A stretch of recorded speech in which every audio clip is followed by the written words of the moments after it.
June the 2nd, 2026. Let us gather together, experience the goodness of God. I'm Pastor Trey Comstock. We'll begin with our scripture of the week, Matthew chapter 9, verses 9 through 13, and then jumping to verses 18 through 26. Then Pastor Emily Larson and I will talk about scripture, and more specifically, that God is not just in the big picture beauty out of chaos business, but in the micro human chaos version of taking chaos and creating something truly beautiful. But first, a reading from Matthew chapter 9, verses 9 through 13, and then verses 18 through 26. As Jesus was walking along, he saw a man called Matthew sitting at the tax booth, and he said to him, "Follow me." And he got up and followed him. And as he sat at dinner in the house, many tax collectors and sinners came and were sitting with him and his disciples. When the Pharisees saw this, they said to his disciples, "Why does your teacher eat with tax collectors and sinners?" But when he heard this, he said, "Those who are well have no need of a physician, but those who are sick. Go and learn what this means. I desire mercy, not sacrifice, for I have come to call not the righteous, but the sinner." While he was saying these things to them, suddenly a leader of the synagogue came in and knelt before him, saying, "My daughter has just died, but come and lay your hands on her, and she will live." And Jesus got up and followed him and his disciples. Then suddenly a woman who had been suffering from hemorrhages for 12 years came up behind him and touched the fringe of his cloak. For she said to herself, "If I only touch his cloak, I will be made well." Jesus turned and seeing her said, "Take heart, daughter. Your faith has made you well." And instantly the woman was made well. When Jesus came to the leader's house and saw the flute player and the crowd making a commotion, he said, "Go away, for the girl is not dead, but sleeping." And they laughed at him. But when the crowd had been put outside, he went in and took her by the hand, and the girl got up. And the report of this spread throughout that district. So this is kind of a real grab bag of just kind of everyday life with Jesus in the Gospels. Mm-hmm. But we have to start with the tax collector piece, because I think this is the piece that every time tax collectors come up, you need to be reminded. Tax collectors then, not like tax collectors now. Not like we think of nowadays. We think of the IRS, and you might have your own thoughts on the IRS, but we think of people who are maybe pedantic, or we think of people who are very detail-oriented, or we may not like that they're taking more of our money than we wish they did. Right. But we don't imagine a traitor. Right. Right? We imagine a thief and a thief. Yes. And so tax collectors is a very interesting dynamic in ancient Judea and Galilee, because you are collecting taxes for the evil empire. Mm-hmm. So you are conspiring with the evil empire against your own people. Yes. And you don't really make real money just taking what belongs to Caesar, right? Because you give that to Caesar. And so you use the threat of imperial violence against your own people to not just collect money and send it away to Rome, which itself is kind of being a traitor. You're also then robbing them on the side because you can get away with it, because you can look at the imperial occupying forces and say, "Yo, they didn't pay their taxes. That's bad. Pilate really doesn't like it when you don't pay your taxes." And so it is this, they're doing, again, this isn't tax collectors as maybe the tax code isn't interesting, dinner party conversation. This is someone who is essentially turned traitor against their own people. Right. And are not just cooperating with the evil empire, they are leveraging the potential violence of the evil empire in order to make money for themselves on the side. Right. It's bad. they're the sheriff of Nottingham. Yes. Right? Yes. Like, if you want to put that in a, the Disney version is the best version of Robin Hood. Yeah, of Robin Hood, yes, hands down. Yeah, so Robin Hood with foxes all day. All day.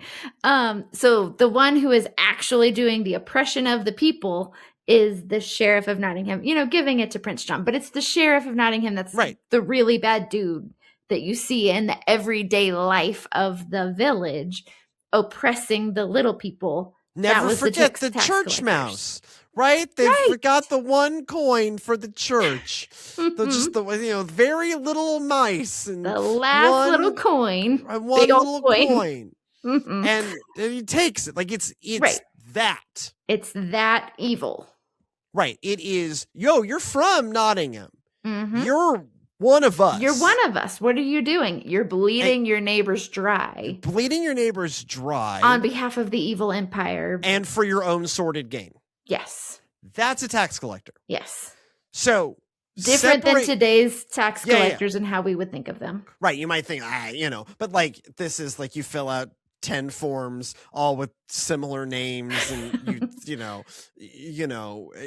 don't want to get audited, but you imagine an IRS that is maybe just overly legalistic, right? Not literally collaborators with the evil empire robbing you blind as they pocket the money. It is that function of imperial corruption.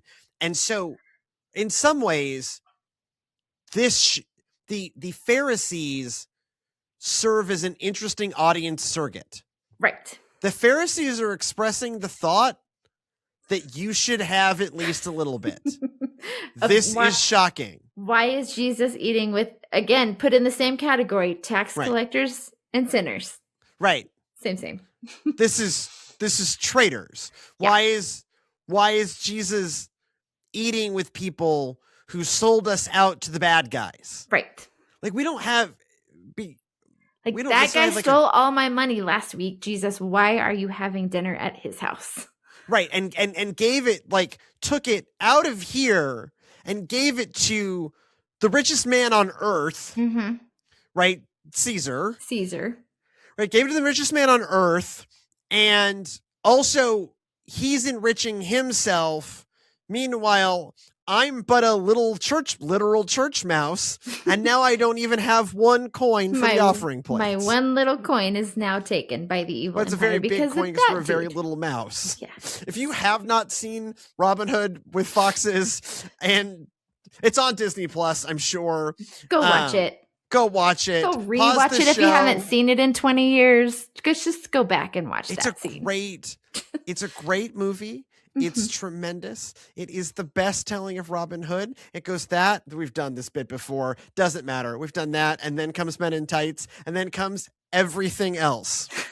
Although they are making a new one, which I'm going to have to go see. Right, anyways. Of course. But this is what if Jesus went to dinner at the sheriff of Nottingham's house? Yeah, right, exactly. And this is we don't, you could look at, if you want a similar analogy, this is, Jesus goes to the neighborhood drug kingpin's house. Yeah. It's not a perfect one-to-one, but if you think a drug kingpin is largely selling drugs and addicting their own community and thus depressing the economic prospects of their own community in two ways. And so while they are a part of that community, they're also actively harming that community. And profiting off of that community.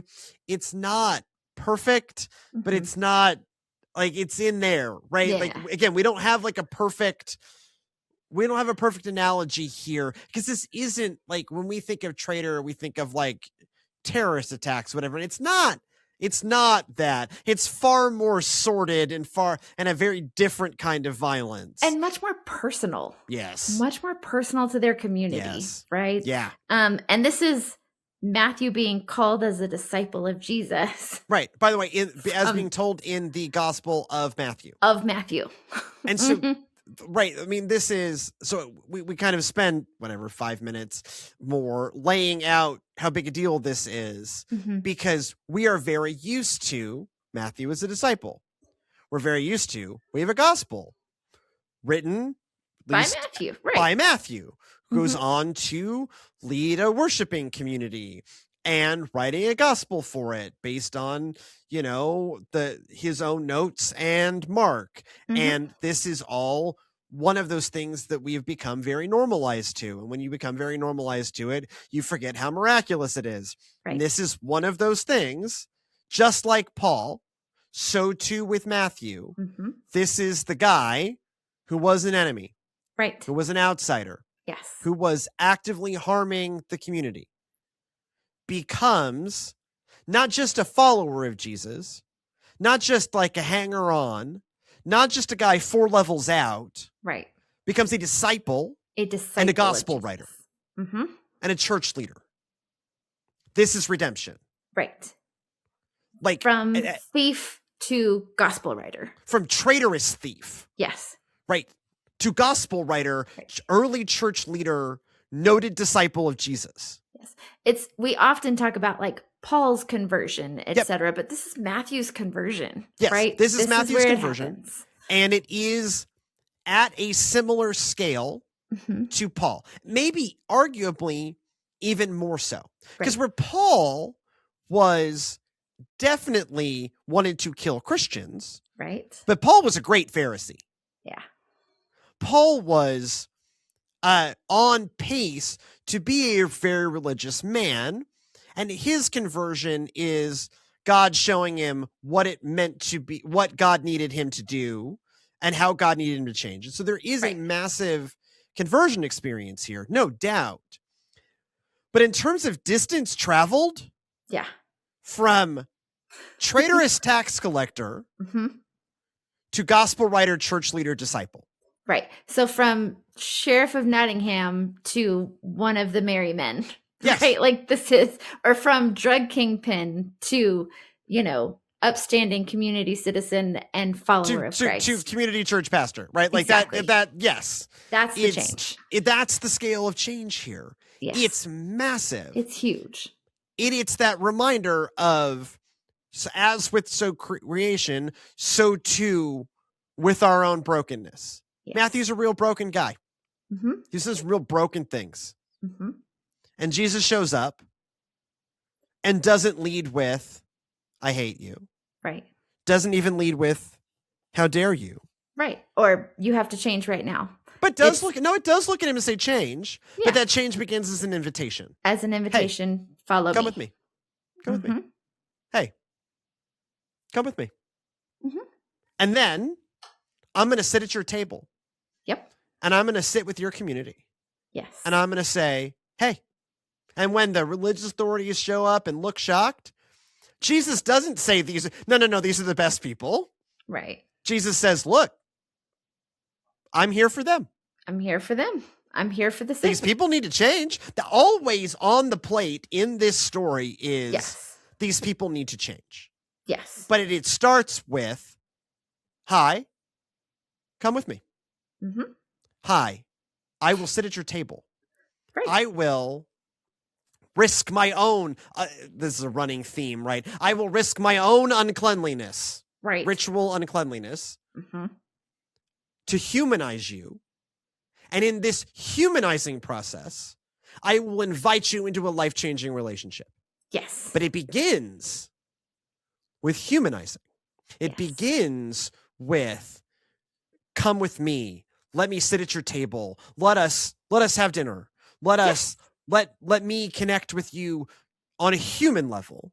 Recognize your innate humanity, which is the image of God within us, the potential that we all have, our innate humanity. Yes. I'm going to recognize that. And there is not an implied, but like a directly stated, like, I came for the sick, not for the well. Sick. I desire mercy, not sacrifice, right? Like mercy is the name of the game that Jesus is playing here. And so it's never, it's okay. It's okay that these people are thieves and traitors. No. But it is, you're a thief and a traitor? Let me sit at your table. Let me come into your house. Yep. Let me sit with you. Come follow me. Come follow me. Like that, that's powerful. And so the shock, we should feel a piece of that shock. Yes. This should be really uncomfortable, right? Mm-hmm.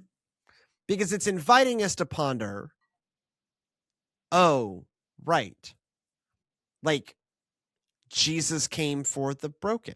Yes. That means Jesus is going, that the reality of God is going to show up in places that are not nice, right, that are broken.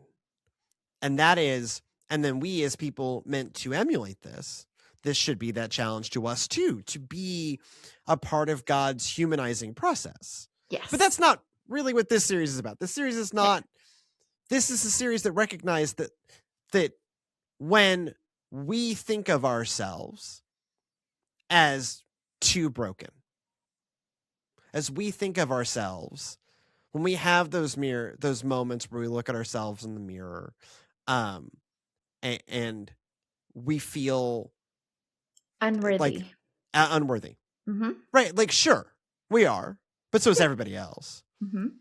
And that's exactly who Jesus came for. Yes. And you might identify with Matthew feeling that way, right? Or maybe you think, oh, well, maybe Matthew is a little more extreme than my life is. That's okay. That's okay. As long as you don't judge Matthew for being Matthew. Yeah.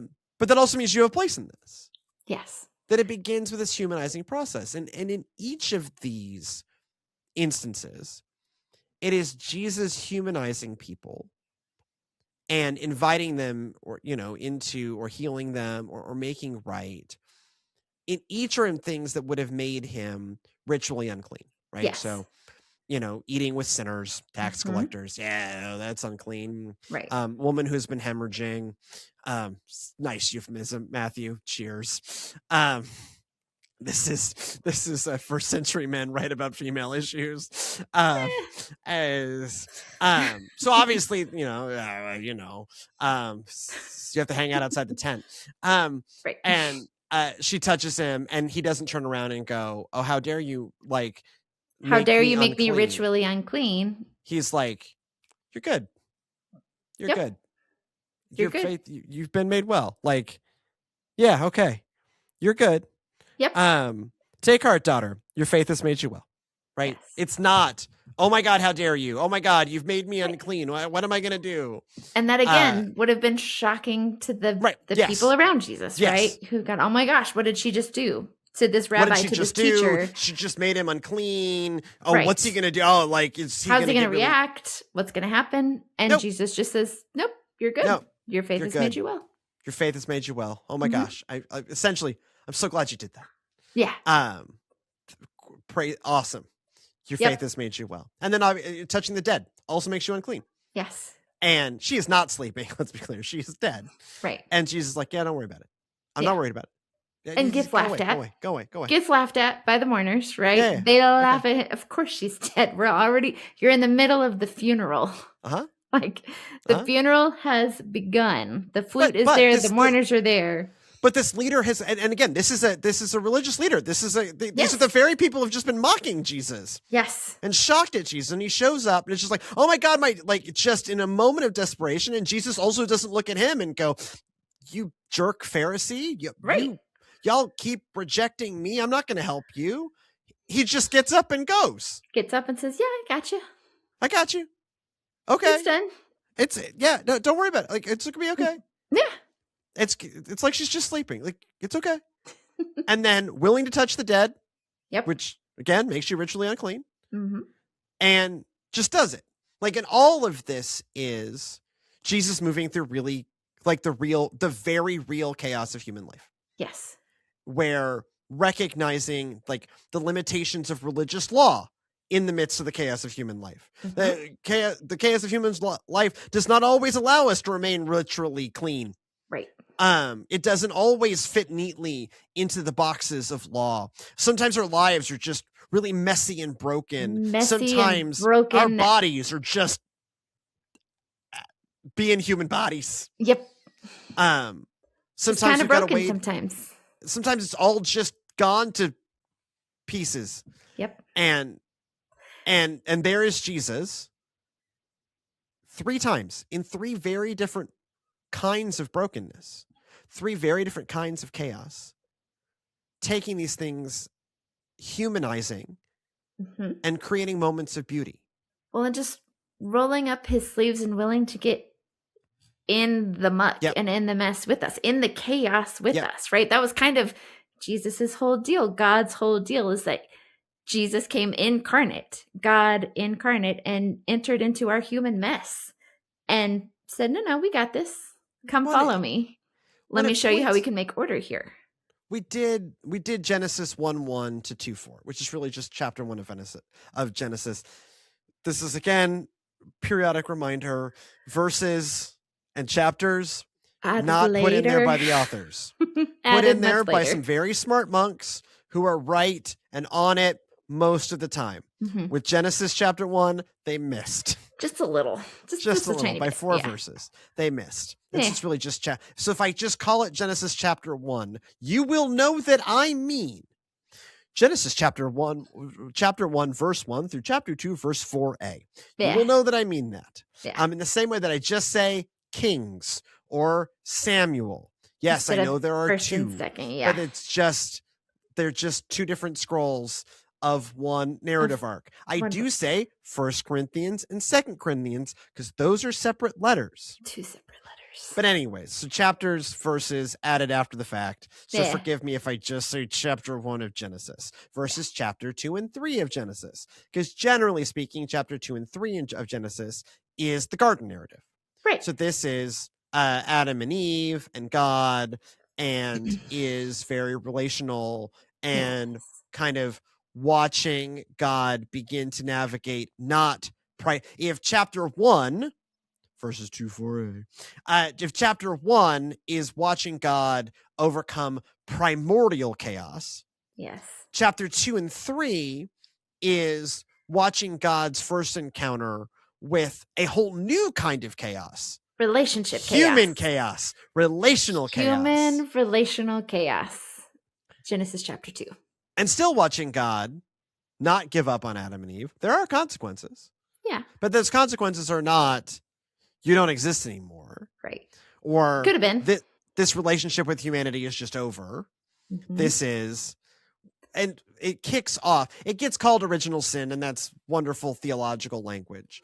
And it is, as far as the text is concerned, is the original sin. I speak not of the inheritability of sin, and we all must have washed. No. But it but does begin the redemptive arc of the relationship, right? Of understanding that God's grace and redemptive power are always going to be a part of this relationship. And we've talked about this before, and this ends up being one of the core messages of speed dating the Old Testament. Is never forget the Old Testament is also a book about grace. Yes. This is not a new concept for this show. This is something we talk about a lot. We like to tell this story that ends up being really unfair to the Old Testament and thus kind of unfair to Judaism. That Judaism exists as this world without grace, and then only in Christianity do we have a God who is gracious. And I think your average, if you really read the Old Testament, it's no, but they come back from the exile. Right. Because God is gracious. Because God is gracious, and there is a redemptive and loving relationship between God and God's creation. That even when Abraham essentially goes on to immediately violate parts of the covenant, God keeps God's promise to Abraham. Even just so. In the Old Testament, they use a different word. They talk about God's righteousness. Yes. But this is a technical term. That God keeps God's promise even when we don't. And now that sounds like great. That is another way of saying, in the New Testament, we will talk about God's grace. In the Old Testament, we will talk about God's righteousness. But we are talking about interrelated terms. And that is that God, in God's love and righteousness, keeps a promise even when we keep breaking it. Yes, which is what Jesus tries to explain to the religious leaders here when he says, I desire mercy, not sacrifice.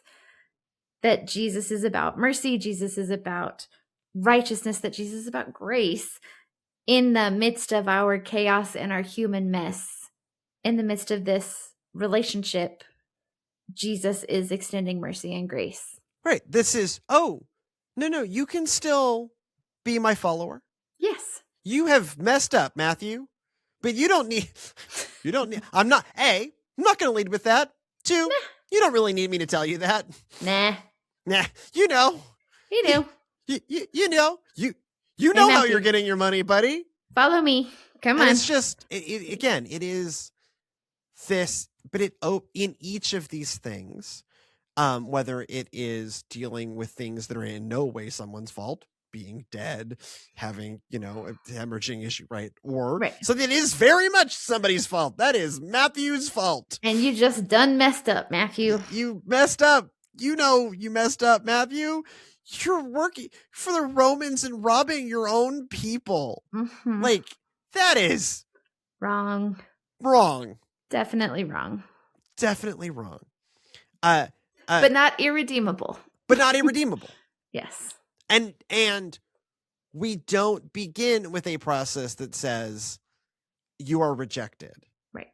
It begins with a process of, no, this is what I came for. Yep. I came for the sick and the lost. Came for the sick. I came to form a version of the faith that has room for all the chaos. Yes. And still recognizes the innate humanity. For all these people that for reasons of their, again, I don't want to just totally lump together all 3 of these people. Yeah. They are all unclean. Or in one case, literally dead. Actually dead. Literally dead. Mm-hmm. They are all unclean for different reasons. 2, not their fault. 1, that's his fault. Definitely. He did that.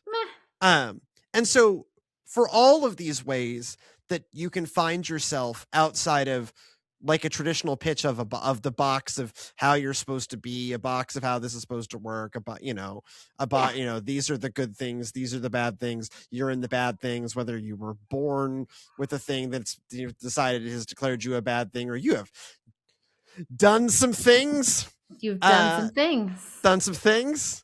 However, you find yourself just considered too chaotic to belong. Mm-hmm. God sent Jesus in the world to remind us of something, to not just remind us, to then actively live out something really powerful. It's like, no. God can make beauty out of all of this. Yes. Everyone gets to be here. Everyone carries that image of God that happened in Genesis 1. Yes. And you're not outside. Redeemable, right? Right. You're not exiled. Healable, you're not welcomeable. You are.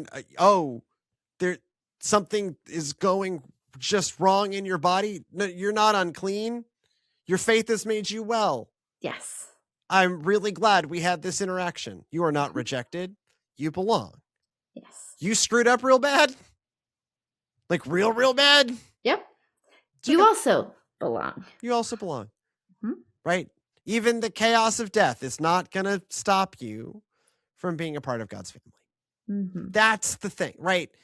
All of these, this is one of those kind of grab bag texts until you realize there is a through line here. Yes. Matthew, again, I don't want to get too obsessed that like thinking that the gospel writers have a timeline and they're just like, oh, this happened on this date and this happened on this date and this happened on this date. That's modern journalism. I don't know that that's gospel writing. Nah. And so they do kind of not free associate, but they take the things they know about Jesus from their own notes, from Mark's notes, and they construct a tale of Jesus' life that reveals the deeper truth of his existence. Mm-hmm. And so Matthew, we need to become comfortable with recognizing that Matthew is pairing things thematically. Yes. And that is appropriate for the genre of literature that Matthew is writing. That doesn't mean these things didn't happen, but that might mean these 3 things might not have happened within 15 minutes of each other. Right. But thematically, they are related. And so Matthew, in thinking about we can get in the head of the author a little bit in thinking about the meaning of his own redemptive arc, then also remembers these moments where Jesus also was not bothered by uncleanliness, but instead humanizes and brings beauty. And I love that Matthew, as the writer, lumps himself in the same category as two women, right? Yeah. A dead one and an unclean one. Yeah. Yeah. I will put a dig at John for a minute. John could learn something. You mean the beloved one?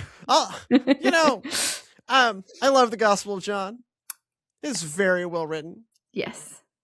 John, not so humble as Matthew here. Maybe this is my, my whatever, my, I'm not from the Midwest, but I'm from people from the Midwest. Whatever, I don't know. Hey, John, you too could write you too could talk about yourself like this.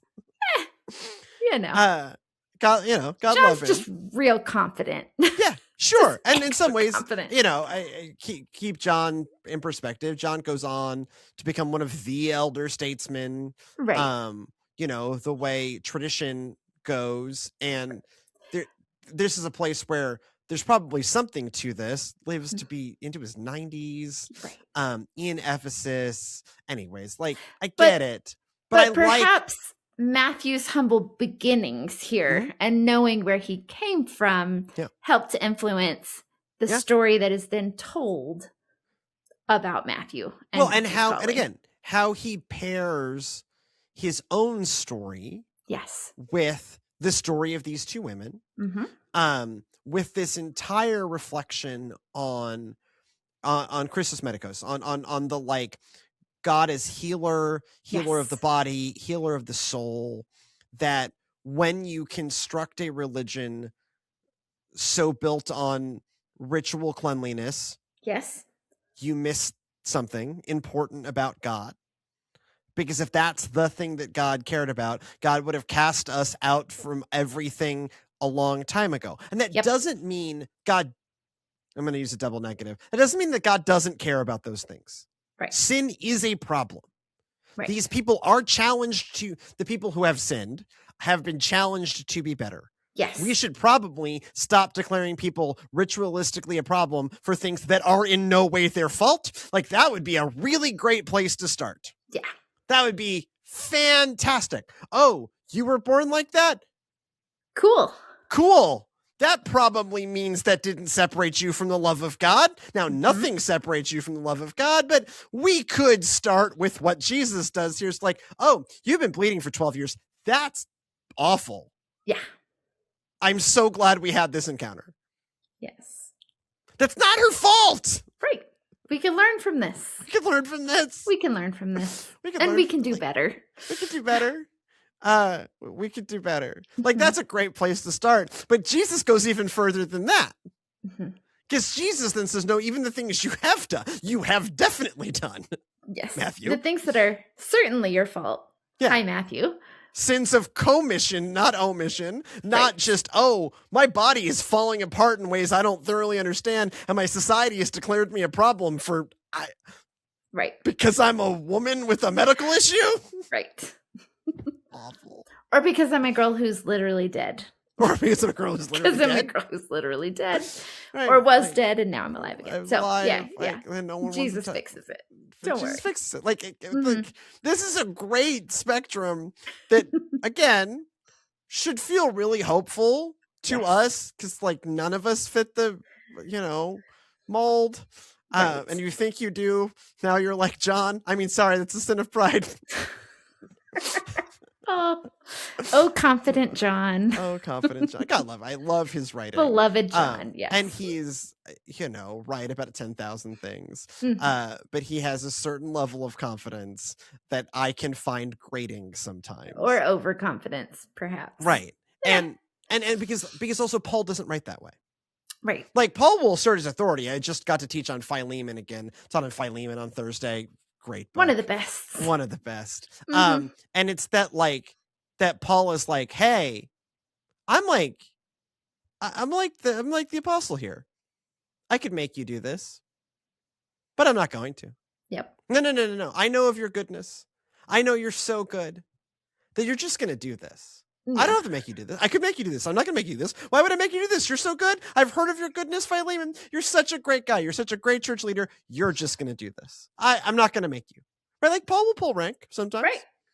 Right. Or reverse psychology, but yeah. Oh God, yeah. No, like again, one of the points of Philemon, why I love it so much, is it's a couple of things. One, it is this fascinating window into Roman social dynamics that we don't understand. Because here is a semi-homeless tent maker, ex-Pharisee, a literal slave, and a rich slave owner who is rich enough that the loss of one slave has not ruined his life. So he clearly has slaves. Plural. Right? And so the way normal Roman society works is there is a clear hierarchy. Philemon is number 1, Paul is number 2, Onesimus is number 3.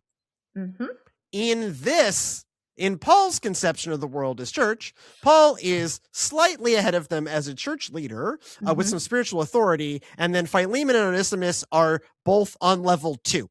Yep. And it is this squashed hierarchy based on how God has ordered the world, not how economics have ordered the world. It's amazing. From chaos to order to beauty. To beauty of like, hey, slavery is like really weird and really bad. And Paul does actually seem to indicate that you should probably free Onesimus. But also just like, this is all broken, really strange. And actually what you should be doing is you should be loving your Christian brother. Yes. And so to hear, but anyway, Paul writes about himself often as an abject sinner, as a person recognizing even if he will occasionally pull authority, frankly, because he has it, has earned it. Yes. It doesn't mean there's no authority structures in the kingdom of God sometimes. Jesus is the authority, for instance. But like, he also recognizes the distances he's been from God, his need for redemption. And that is one of the beautiful things about Paul, is one of this beautiful thing about Matthew. Yes. The humility. I needed that redemption. Right. I needed that redemption. And clearly, like, not just from John, but everyone who writes about Peter, who goes on, who is the fisherman, who is the popes still wear the ring of the fisherman to this day, because he kicks off a lineage essentially unbroken. That's wild. It's one of those, like, I am not Catholic, but there are some things that are just really fascinating to me. And that's one of them. Of that, to be that directly connected to the fisherman, to Peter. Yes. Right? But even Peter was in profound need of redemption. Yes. And all of this is, regardless of what has made society or maybe even the religion you practice to look at you and go, you are too chaotic. You don't get to be. Whether it is not your fault or is your fault. Or definitely your fault. Doesn't matter. Jesus always begins with, you are a beloved human. You might be a beloved human that needs some healing. Great. You might be a beloved human that needs some forgiving and needs some transforming. That's okay. Yep. Right? Jesus sits down and eats with them. Great. And challenges them to be different. All dumpster fires are welcome here. Right. At Jesus' table. If you think of yourself as a dumpster fire, I now have both a 3D printed dumpster fire in the studio, and I found a Lego dumpster fire. Fabulous. And that's in my office. We're all dumpster fires.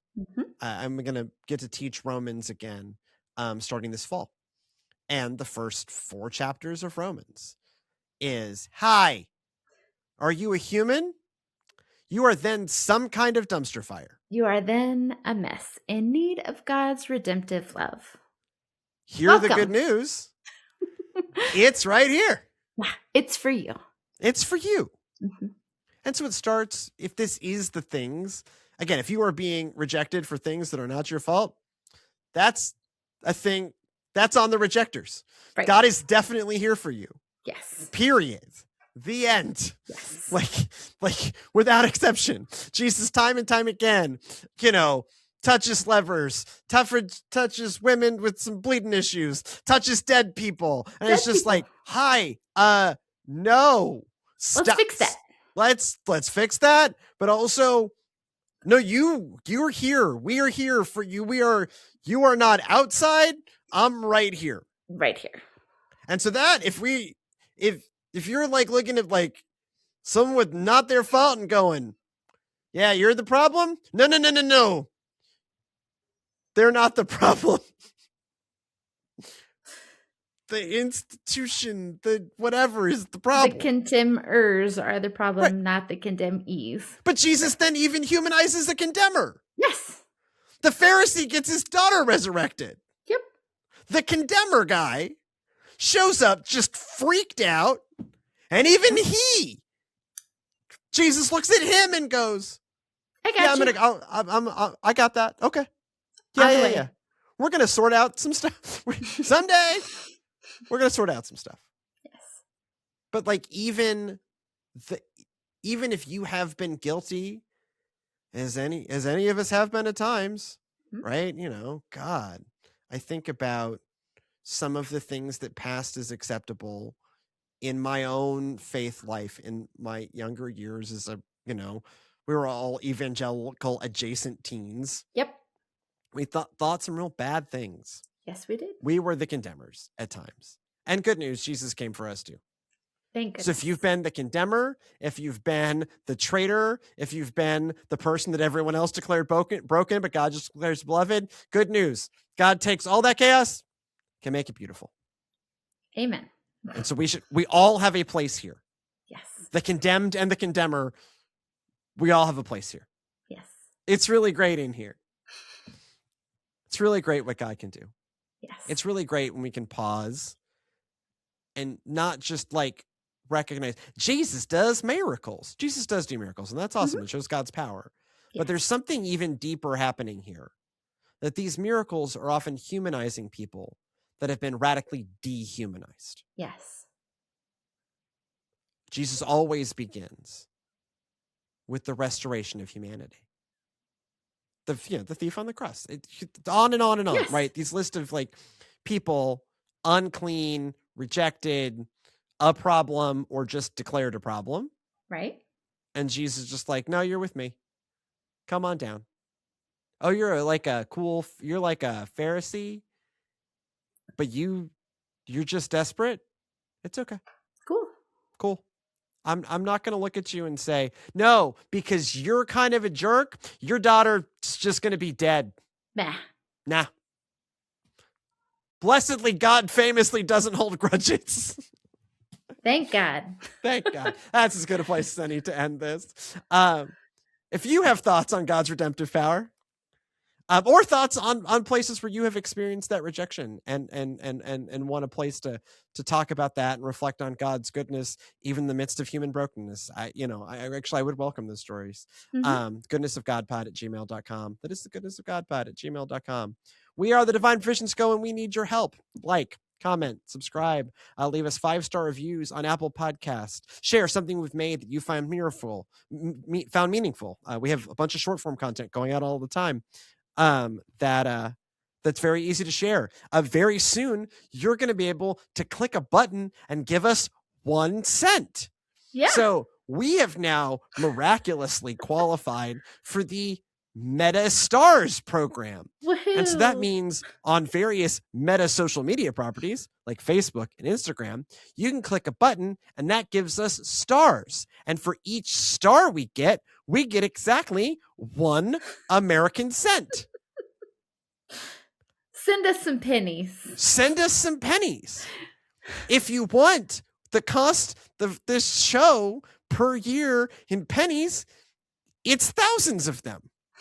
And so I would appreciate if If you sent us some stars, click the that button. star thing. Like, follow, subscribe, do all the things. But crush that star button. We will get, not yet, but soon, 1 human cent. Which really, I think, puts our value in context. But for 1 mouse click, you can kick us a literal penny. Or not, right? Like, the truth is, the money does help, by the way. It helps us do more. It helps, we are largely funding this out of our own pockets at the moment because this is something that we think is worth doing. But there are operating costs associated with this business for which we derive 0 income. Emily and I take no salary from this at this point. We just do this as ministry. But if you want to help us, apparently stars soon. If you want more of what we do, I will be streaming. If you're listening to this the day it comes out, Tuesday, June 2nd, I will be streaming tomorrow evening, Wednesday, June 3rd, around 7:30 p.m. I have a family obligation from 6 to 7. I'll be coming back here to the studios. If I'm not live right at 7, wait about 10 minutes. I'll be there. I'll be streaming, I guess, part 6 of I Am Jesus Christ. I think we're heading towards the crucifixion. I'm really waiting for whatever weird button press I'm going to have to click to be resurrected. I'm really fascinated what is going to happen after my character dies. It's going to be interesting. It's going to be interesting because you play as Jesus. Mm-hmm. So then what happens when I'm not me, but I am Jesus Christ. Jesus Christ. Yeah. Mm-hmm. I'm Jesus. What happens when my player character is dead? Am I going to get to take control of Mary Magdalene? Interesting. Almost certainly not. The game is called I Am Jesus Christ, not I Am Jesus and Mary. Yeah. Right? We did the Mark beginning. I'm just there. We didn't like blessedly there wasn't a nativity scene. I was just gonna put that on the shelf. Anyways, that's gonna be at Divine Provisions Go on YouTube around 7:30 tomorrow evening. If you want more of what we do, it's at Divine Provisions Go on most things, including the places where you can click money and make stars. I don't begin to understand. I find this wild. Anyways, at Divine Provisions Go on TikTok. On Instagram, that I think has stars. On Facebook, which has stars. On YouTube, which doesn't have stars, but is admittedly the platform I care about. And Blue Sky, which no one understands. Right. At Divine Provisions Co. on all those things. And divineprovisions.co on the internet. Go in peace, love and serve the Lord. We'll see you next time.